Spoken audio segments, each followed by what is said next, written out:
Bismillahirrahmanirrahim. Elhamdülillahi Rabbil alemin. Ve salatu ve selamu ala nebiyyina Muhammedin ve ala alihi ve ashabihi ve men tabi'ahum bi ihsanin ila yevmiddin. Allahümme enfa'na bima allamtana ve allimna ma yenfa'una ve zidna ilmen. Allah subhanahu ve taologa hamdu sanolar bo'lsin. Farzand tarbiyasidagi muhim qoidalar darsimizni davom ettiramiz. Bugun inshaalloh shu telefondan qanday foydalanishni kerak va telefonda zararlari shular haqida ozgina to'xtalamiz. Oldingi darslarda ham bu mavzuga to'xtalganman. Yana to'xtalishligimizga sabab oxirgi vaqtlarda telefon sababli ko'p bolalar zarar ko'ryapti. Ma'naviy tomondan zarar va hissiy tomondan bolani sog'lig'iga, ko'ziga zarar va bu hatto dunyoviy tomondan ham bolalarga zarar beryapti. Ya'ni bola telefonga o'rganib qolgandan keyin doim telefon bilan bo'lgandan keyin uni vaqti, umri o'sha telefonga qarab ketadi. Keyin ba'da o'rganishligi, bilishligi kerak bo'lgan narsalar qolib ketadi yoki qolmasa ham zaiflashadi. Chunki telefonga bola o'rganib qolgandan keyin bolani xayolini telefon buzadi. Xayolini, fikrini yodda saqlab qolishlik qobiliyatini, eslab qolishlik qobiliyatini yo'qotadi yoki zaiflashtiradi.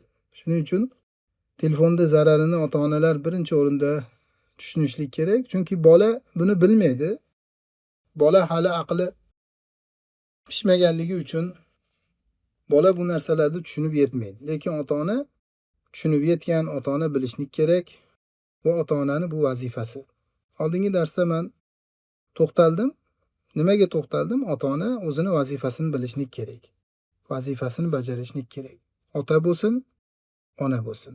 Ikkalasi ham o'zini vazifasini bajarishlik kerak. Farzandlarni tarbiya qilishlikda e'tibor berib, jiddiy jahd qilib, bir-birini qo'llab-quvvatlab, bir-biriga yordamchi bo'lib, bir-biri bilan maslahat qilib tarbiya qilmoqligi kerak. Albatta, ona bilan ota bolalarni tarbiya qilishlikda maslahat qilishligi juda ham muhim.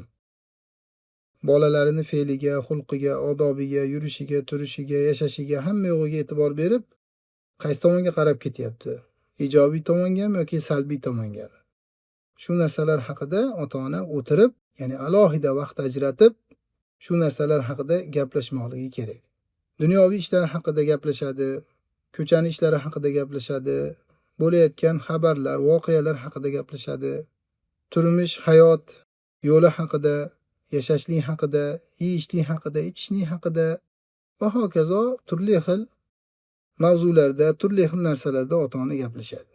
Va shular qatori eng birinchi, eng oldi o'rinlarda turadigan ota-onaga kerakli bo'lgan tomoni bu farzandini tarbiyasi haqida ota-ona maslahat qilishligi. Ba'zan ona otaga aytganda otani achchig'i chiqadi, g'azabi qo'zg'aydi. Go'yoki ona aybdordek, onaga butun mas'uliyat yuklagan bo'ladi. Ona qilishlik kerak. Bolani ham, o'g'il bolani ham, qiz bolani ham tarbiyasida agar noto'g'ri bir ishlar ko'rinsa, ona aybdor. Onaga yuklatilgan. Bizda aksar holatda, g'olib holatda mana shunday. Ota go'yoki farzandni tarbiyasiga e'tibor bermaslik kerak, faqat bu onaning ishi. Onaga topshirib qo'ygan. Bu to'g'ri narsa emas. Bu to'g'ri yo'l emas, to'g'ri bizni dinimiz o'rgatgan yo'l emas. Balki ota birinchi o'rinda mas'ul. Onadan ham birinchi o'rinda ota mas'ul. Ota javobgar. Birinchi Allohning oldida ertaga ota so'raladi, ona emas. Va bundan keyin o'sha farzandlarning tarbiyasi haqida, oila haqida ona so'raladi, otadan keyin. Ota javobgar shaxs. Ota boshqarishlik kerak, ota tarbiya qilishlik kerak, ota o'rganishlik kerak, ota shug'ullanishlik kerak. O'yiniga, televizoriga, telefoniga, oshna og'aynisiga, yashashiga, bozoriga, biznesiga, ishlab chiqarishiga e'tibor bergandek, farzandga ham tarbiyasiga e'tibor berishni kerak. Bu otani vazifasi bu. Otalar onalarga topshirib qo'yadigan bo'lsa, tarbiya faqat bir tomonlama bo'ladi. bu tarbiya komil tarbiya bo'lmaydi. Noqis tarbiya bo'ladi. Faqat ona tarbiya beradi. To'g'ri, ba'zan onalar harakat qiladi. Hattoki otani ham yo'qligini, otani ham e'tiborsizligini, otani ham bolalarni tarbiyasini ko'rmayotganligini, e'tibor bermayotganligini bildirmaydi. Ona harakat qiladi va onani muvaffaqiyatli harakati sababli bola chiroyli yaxshi tarbiya ko'radi. Lekin ota bilan onani tarbiyada o'rni muhim. Ikkalasi harakat qilishni kerak. Yaqinda bir bolaga ko'rib qoldim ijtimoiy tarmoqlarda.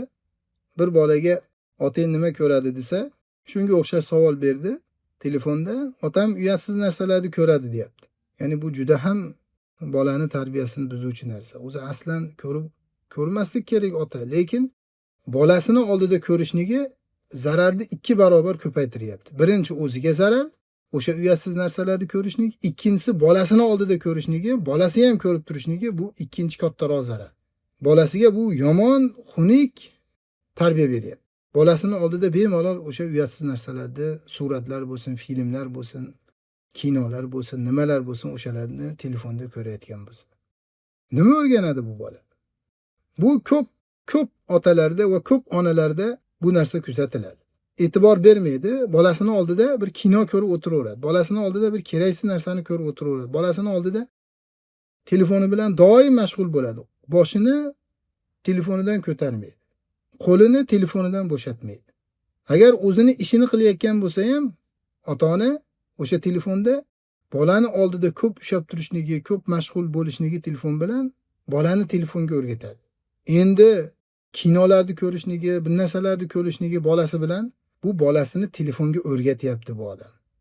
Ichida endi bemaza, beta'sir narsalarni ko'rayotgan bo'lsa, behayo, bunda umumiy tamomiy bolasini axloqini, odobini, tarbiyasini, dinini buzyapti bu. Bu juda ham xatarlik.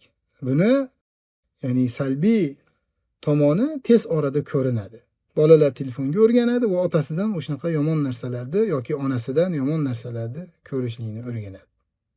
Bugungi qoidamiz ota-ona imkon boricha farzandlarini telefondan yoki kompyuterdan uzoqlashtirishligi kerak. Illo magar ba'zan telefonda uni darslari bo'ladi, onlayn darslari yoki o'sha kompyuterda onlayn darslar bo'ladi. Mana shu o'rinlarda ishlatishligi mumkin. Boshqa vaqt bolalarni telefondan va televizordan va kompyuterdan uzoqlashtirishni kerak. To'g'ri, ba'zan multfilm ko'radi, ba'zan bir foydali o'yin bo'lsa uni o'ynashligi mumkin. Bu ham chegaralangan holatda nazoratni ostida bolalarga berishlik mumkin. Mana shu shartlar bilan. Ya'ni nima o'yin o'ynayapti uni nazorat qiladi va vaqti belgilangan bo'ladi. Yarim soat, 1 soat. Multfilm ko'radi, masalan, foydali multfilm ko'rsin, yarim soat, 1 soat.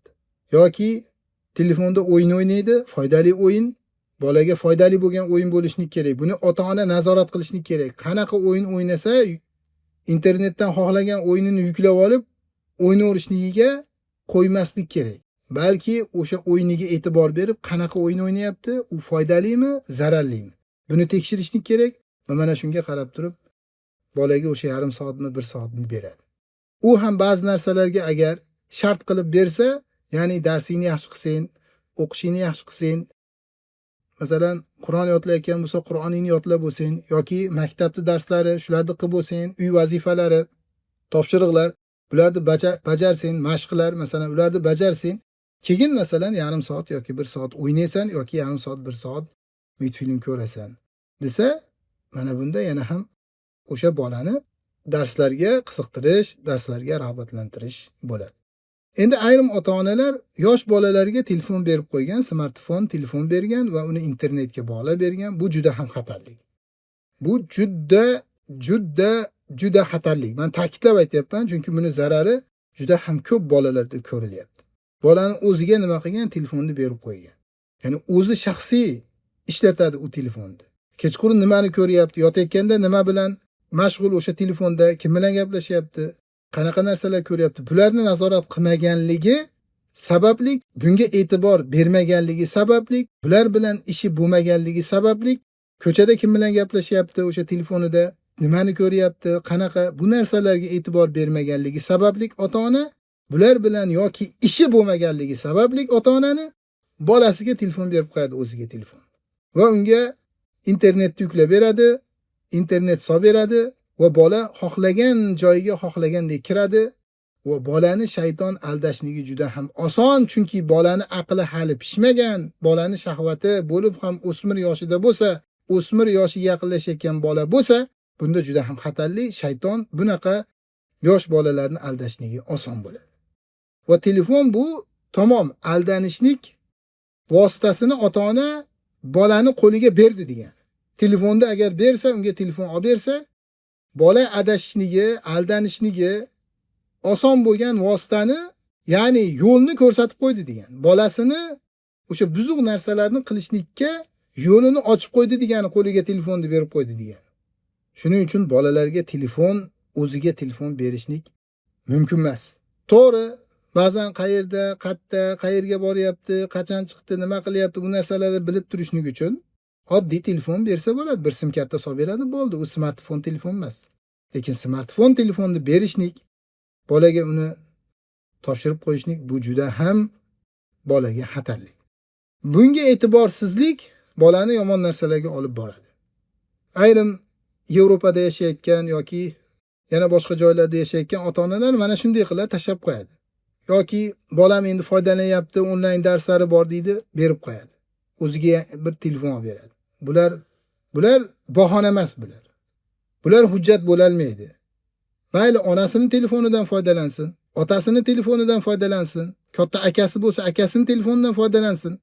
O'sha onlayn darslarini qilishlik uchun uyda qilgandan keyin otasi uyda bo'ladi, ba'zan onasi uyda bo'ladi. O'sha vaqtda foydalansin va boshqa vaqt telefon ishlatmasin. Oddiy bir telefonni ishlatsa mayli, unda zarari yo'q. Lekin o'ziga telefon berib qo'yishlik bu juda ham xatarli narsa. Hozirgi kunda ko'p oilalarda mana shu narsa tobora ko'payib boryapti. Oddiylashyapti, normallashyapti, e'tibor bermayapti. Ya'ni bilmagandan keyin e'tibor bermaydi. Telefonda qanday ishlatyapti, nima ko'ryapti, bu narsalarni bilmagandan keyin ota-ona g'aflatda bo'lib yuraveradi. Sezmaydi. Ertalab ota ishiga ketadi, kechqurun keladi, ona ham o'zining ishi bilan mashg'ul yuraveradi, lekin bolalar telefonda noto'g'ri narsalarni ko'rayotganligini ular bilmay qoladi, bundan g'aflatda qoladi va natijada bola adashligi, bola yomon ishlarni qilishlikka kirib ketishligi juda ham oson bo'ladi va shayton bolani aldashligi juda ham yengil. Alloh saqlasin. Shuning uchun bu narsada ota-onalar bosh qatirmoqligi kerak, o'ylamoqligi kerak, maslahat qilmoqligi kerak. Ba'zan o'qisin, bu qilsin, masalan, yaxshi o'qisin, madrasada yaxshi o'qisin yoki o'qishlarini yaxshi nima qilsin, bajarsin, tugatsin deb telefon olib beramiz deydi. Bu noto'g'ri bu. Noto'g'ri va'da bu. Nima qiladi telefon olib berib? Boshqa narsa olib berib, velosiped olib bersin yoki boshqa narsa olib bersin foydali bo'lgan. Telefon olib berib nima qiladi? Katta bo'lganda u o'sha ishlatishlik kerak bo'lgan paytda ishlataveradi. U o'qisin, u ilm olsin. Qadimda odamlar telefon bo'lmagan, telefonsiz ham ishini bitirib yurgan-ku. Shuncha asrlardan beri mana o'qigan, telefonsiz ham ishini bitirgan-ku. Endi hozirgi zamonamizning talabi hozir bo'lmasa bo'lmaydi degan narsalar, bular bahona, bular hammasi. Bular hujjat, dalil bo'la olmaydi. Illo aytyapman, onlayn o'qishlar bo'lsa tamom, o'sha vaqtda beradi, o'sha 1 soat bo'ladimi o'qishi, 1,5 soat bo'ladimi, o'sha vaqtda beradi, foydalansin. Lekin boshqa vaqt bolaga nima qiladi telefon berib? U o'qisin, ilm olsin, o'ynasin. O'sha telefonni ishlatgandan ko'chaga chiqib o'rtoqlari bilan ko'chani changitib, ustini kir qilib o'ynab yurganligi ming marta yaxshi. Uyda telefon ko'rib, telefon o'ynab, o'yin bilan mashg'ul bo'lganligida. Ko'chaga chiqib to'palan qilib, baqir-chaqir qilib yurganligi ming marta yaxshi. Telefon bilan mashg'ul bo'lganda. Bu bolaga sog'liq tomondan ham, aqliy tomondan ham hamma tomonlama bolaga foyda beradi. Telefon esa faqat bu telefondagi o'yin qolib ketishligi zarar bo'ladi. Ba'zan bolalar bu juda ham ko'p muddat qolib ketadi. 4 soat, 5 soat, 6 soat, 7 soat. Kechqurun bilan ba'zi bolalar o'yin o'ynab chiqargan yoki kino ko'rib chiqargan yoki boshqa narsalar bilan mashg'ul. Allohning musta'an. Ya'ni bu narsalarga agar ota-onalar e'tibor bermasa, o'zini mas'uliyatini bilmasa, mas'uliyatini tushunmasa, keyin oqibati yomon bo'lishligi mumkin. Telefonni ba'zi zararlariga men to'xtalaman. Hozir ham to'xtaldim ba'zilariga, yana asosiy zararlarga to'xtalaman. Telefonda ko'p qolib ketishlik bolalarni semirishligiga sabab bo'ladi. Bola harakatsiz bo'lgandan keyin semiraveradi. Va buni ostidan bir qancha zararlar kelib chiqadi. Semirgandan keyin xom semiz bo'lib qoladi, zaif bo'lib qoladi, ojiz bo'lib qoladi. Bu narsa keyin bolani harakatini yo'qqa chiqaradi. Telefonda ko'p qolib ketgandan keyin. Bu davomiy bo'lishlik bilan sekin-sekin paydo bo'ladigan narsa. Ba'zan bolalar shu ko'p qolib ketganligi sababli hattoki ishtaha yo'qligi ham bolalarda paydo bo'ladi. Ishtahasizlik. Chunki unda harakat bo'lmayapti-da. Harakat bo'lmagandan keyin qanday u ishtaha bilan yesin? Faqat u telefonga qarab o'tiribdi, o'ynayapti. Va yana buni zararlaridan ko'zni nurini nima qiladi? Zaiflashtiradi. Hozir mana bu narsa Yevropada ham ko'p kuzatilyapti. Koreyada, Yaponiyada, Amerikada yoki yana boshqa joylarda bu narsa kuzatilyapti. Bolalarni telefon ko'rganligi sababli ko'zini nurini zaiflashligi. Chunki telefonda, kompyuterda nima bor? Nur bor. Nur bor. Ya'ni bu nur ko'zga ta'sir qiladi. Bu bir martada, ikki martada, uch martada bo'lmasligi mumkin, lekin davom etishlik bilan bolani ko'ziga bu ta'sir qiladi. Bu nur bolani ko'zini nurini unga qarama-qarshi bo'lib zaiflashtiradi. Va bundan keyin ko'zoyna taqishlikka majbur bo'ladi keyin. Ko'zi zaiflashib ketadi. Ko'zi zaiflashdi degani o'z-o'zidan bolani hayotida zaiflik paydo bo'ldi degani. Ko'zi tomonidan zaiflik paydo bo'ldi. Uzoqni ko'rmayapman deydi, yoki yaqinni ko'rmayapman deydi, yoki u deydi, bu deydi. Ko'p o'yin o'ynagan bolalarda bu narsa kuzatiladi. Hattoki kattalarda ham. Hatto ba'zi odamlar bilan gaplashdim. Kechqurun bilan telefonda kino ko'rgan yoki o'yin o'ynagan va buni natijasida ko'zini nuri yo'qolgan. Ko'zi yaxshi ko'rmaydigan bo'lib qolgan. Va ko'zoyna taqib yurishlikka majbur. Va ko'zida og'riq paydo bo'ladi, hattoki. Chunki nurga qarab turavergandan keyin ko'zini nuri zaiflashadi va ko'zida toliqqishlik paydo bo'ladi va buni natijasida ko'zda og'riqlar vujudga keladi. Va yana telefonda ko'p o'ynashlik, ko'p ko'rishlikning zararlaridan bu odamni jismini zaiflashligiga olib boradi. Jismi zaiflashib ketadi. Harakati oz bo'lganligi uchun. Shuning uchun mutaxassislar aytadiki, farzandlarni, bolalarni o'yinlarini %75% harakatli o'yinlar bo'lishni kerak deydi. 25% harakatsiz bo'lsa mayli deydi. Lekin 75% harakatli bo'lishni kerak. Ko'chaga chiqsin, o'ynasin, yugursin, to'p tepsin va hokazo o'yinlarni o'ynasin. Telefonda esa harakat yo'q, faqat qarab turadi. Qimirlamaydi, qarab turadi. Hozir endi aksi bo'lib qoldi. Balki bundan ham ko'payib ketdi. 80%, 90% bolalarning o'yini telefonda bo'lib qolgan. Telefondagi o'yinlarni o'ynaydi. Ota-ona ham bir narsani o'rganyapti, aqli rivojlanadi, fikri kengayadi, ochiladi deb o'sha o'yinlarni o'ynashligiga qo'yadi, lekin ba'diki katta zararni o'ylamaydi. To'g'ri, masalan, o'sha o'yinlar foydali bo'lishligi mumkin. Ba'zi o'yinlar masalan fikrini ochishligi mumkin, lekin bu narsada ko'p qolishlik bilan, ko'p o'ynashlik bilan bolani bu tomondan harakatini zaiflashtiradi, jismini zaiflashtiradi. Bu narsa aqlini o'sishligiga, aqlini shakllanishligiga bu narsa keyin salbiy ta'sir qiladi. Va bolada zaiflik paydo bo'ladi. Buni hamma biladi. Buni aytishlik o'zi shart emas. Hamma biladi. Odam harakatsiz turavergandan keyin bir joyda o'z-o'zidan uni jismi, a'zolari zaiflasha boshlaydi. Endi telefon bilan bo'lgandan keyin unga zarar beradigan, doim nurga qarab tursa, doim ekraniga qarab tursa, bu bilan bo'lgandan keyin o'z-o'zidan zarar yana ham kuchayadi. Buni o'zi odamlarga aytishlikni hojati yo'q, lekin afsus aytmasangiz bo'lmaydi. Chunki hozir bunga e'tiborsizlik paydo bo'lgan odamlarda. Ya'ni tushungan oilalarda ham, aqlli oilalarda ham bu narsa kuzatilyapti. Hattoki ba'zi ustozlik qilayotgan oilalarda kuzatilyapti bu narsa. Dars qilayotgan paytida onlayn darsi bo'ladi yoki yana boshqa darsi bo'ladi. O'sha paytda telefonni berib qo'yadi bolasiga. Mayli, ozgina bo'lsa, o'sha kunlik ko'radigan vaqti bo'lsa, muddati masalan 1 soat, yarim soat ko'radi. O'sha vaqtda masalan berib turib, foydali bir o'yin o'ynasa yoki foydali bir multfilm ko'rsa, mayli o'sha vaqtda qilsa. Lekin ba'zan doim bu narsa davom etaveradi. Darsda masalan 2 soatlab, 3 soatlab o'tiradi, bolasiga telefonni berib qo'ygan. Jim tursin deydi. Ya'ni ko'p odamlarda bu narsa kuzatilyapti. Ya'ni o'zini foydasini o'ylab, bolasini zararga solyapti. O'zini foydasini o'ylab, bolasini ko'p tomonlama o'zgarishligiga, salbiy tomonga o'zgarishligiga o'zi sabab bo'lyapti. Bolani tarbiyasi, bolani sog'lig'i, bolani odobi, axloqi, bolani dini birinchi o'rinda bo'lishni kerak. To'g'ri, ota-ona o'zini o'ylaydi albatta, o'zini ilmini, o'zini iymonini, o'zini taqvosini yaxshilashlikka harakat qiladi, lekin bolasidan ham u mas'ul.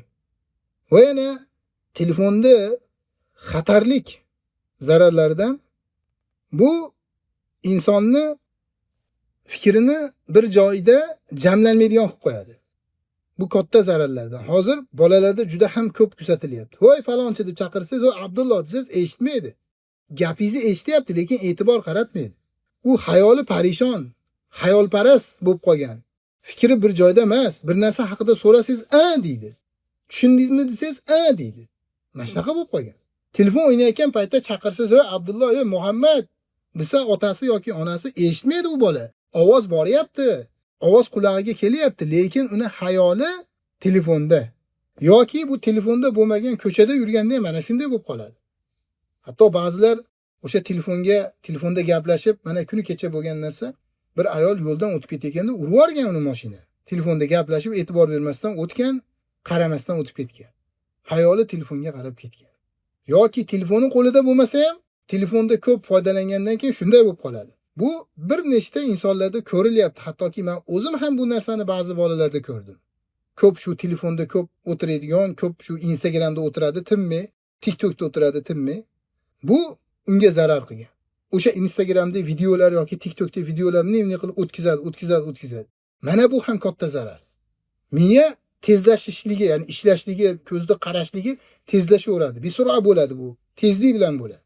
Tezlik bilan bo'lgandan keyin o'z-o'zidan bolaga ta'sir qilaveradi bu. Uni esda saqlab qolishligi, fikrini jamlashligi, bir gapga, bir so'zga e'tibor berishligi o'z-o'zidan kamayib boraveradi. Instagramda tezda o'tkazaveradi, TikTokda ham mana shunday. Bu juda ham zararli. Bu eng katta zararlardan bu. Insonning hayotiga bu zarar beradi. Fikrlashning qobiliyati juda ham tushib ketadi.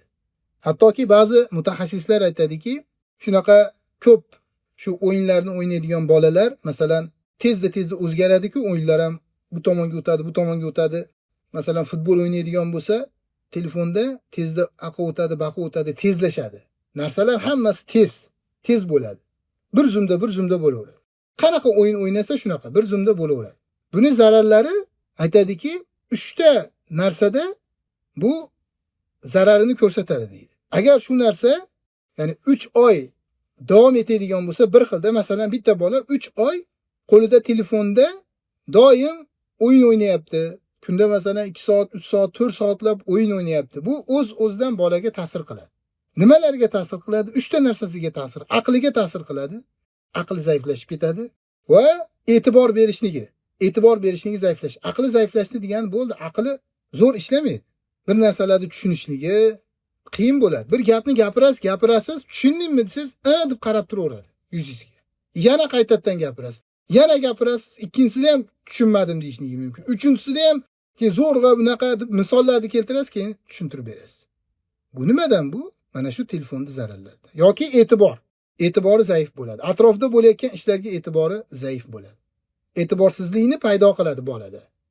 Oldidan nima o'tib ketdi, nima bo'ldi? E'tiborsiz. Buni juda ham ko'p zararlari bor e'tiborsizlikni. Va yana bir narsani eslab qolishligi. Bunga ham zarar beradi bu uchinchisi. Eslab qololmaydi. Kecha bir narsani aytgansiz farzandingizga, buni qilasan yoki buni olib kelasan degansiz, bugun esidan chiqib qolgan. Dada kecha nima dodingiz deydi. Aya nima dodingiz deydi. Bu kattalarda ham his qilinyapti hozir oxir paytda. Inson o'ziga qarasa, oldingi holati bilan, telefonsiz bo'lgan holati bilan, telefonda mana ko'p mashg'ul bo'lib yurganlik holatini o'ylasa, hozirgi holati oldingi holatidan yomon, eslab qolishligi zaiflashib ketgan. Xotini aytadi bir narsalar olib keling deydi, esdan chiqib qoladi. Yoki xotiniga aytadi, shunaqa xotini telefon bilan ko'p o'tiradigan bo'lsa, bir narsalarni aytgan esdan chiqib qolgan. Bu narsalar odamlarda oxir paytda juda ko'payib ketdi. Nimani zarari bu? Telefonda zarar. 3 oy shunday davom etadigan bo'lsa, bo'ldi, odam shu 3 ta narsada zaiflashib ketadi. Aqlda zaiflashib ketadi, e'tiborda zaiflashib ketadi, eslashida zaiflashib ketadi. Bu keyin xatarlik bir zararlarga, salbiy oqibatlarga olib kelishligi mumkin. Alloh saqlasin. Ya'ni bularni biz albatta o'rganishligimiz kerak. Zarar qayerdan kelyapti? Zararning yo'li qayerda? Muammoning yo'li qayerda? Qayerdan kirib kelyapti? O'sha tomonni o'rganib, o'sha tomonni to'sib, unga yechimni topishligimiz kerak, yechimni berishligimiz kerak. Va undan keyin inshaalloh yaxshi bir chiroyli samaralarni, chiroyli tarbiyalarni ko'ramiz. Hozir vaqtimiz bo'lib qolganligi uchun darsimizni mana shu joyda to'xtatamiz. Inshaalloh kelasi darsimizda yana bir qancha zararlari bor. Men bu zararlarga to'xtalaman, telefonning zararlariga. Undan keyin yechimlar qanday bo'lishi kerak? Bu muammolarga qanday yechim topamiz? Nima qilishligimiz kerak? Inshaalloh yana bu keyingi darsimizda zararlarni yana qolganlarini o'rgansak va undan keyin inshaalloh qanday bolalarimizni shu telefondan uzoqlashtiramiz, qanday bu telefon balosidan saqlaymiz, inshaalloh bularga to'xtalamiz. Alloh subhanahu va taolo barchalarimizni, farzandlarimizni go'zal, chiroyli tarbiya qilishga muvaffaq qilsin. Vallohu a'lam va alam. Subhanakallohumma va bihamdika ashhadu an la ilaha illa anta astagfiruka va atubu ilayk. Assalomu alaykum va rahmatullohi va barakatuh.